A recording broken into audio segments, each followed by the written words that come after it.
Hi! ఇంట్లో ఈజీగా నేను ఘీ ఎలా ప్రిపేర్ చేసుకుంటానో చూపిస్తున్నాను ఈరోజు. ఇది 15 డేస్‌ది పాల మీద మీగడ. ముందు రోజు నైటే డీప్‌లోంచి తీసి బయట పెట్టుకున్నాను. మనం రేపు చేసుకుంటామంటే ఈరోజు నైటే బయట పెట్టుకుంటే ఈజీగా ఉంటుందనమాట.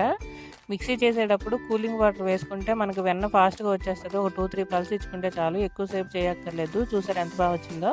ఇలా మొత్తం మిక్సీ చేసుకున్న తర్వాత ఒక 2, 3 టైమ్స్ వెన్నని బాగా వాష్ చేసుకోవాలి. అప్పుడే స్మెల్ లేకుండా ఉంటుంది.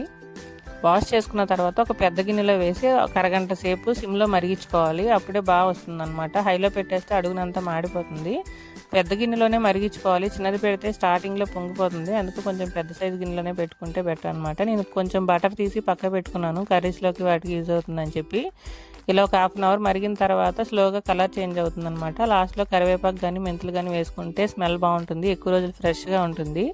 ఇలా ఇంట్లో ప్రిపేర్ చేసుకున్నదే మా పిల్లలకి టిఫిన్స్లోకి, ఫుడ్లోకి యూజ్ చేస్తాను. చూసారా ఎంత బాగా వచ్చిందో. Thank you for watching. Bye.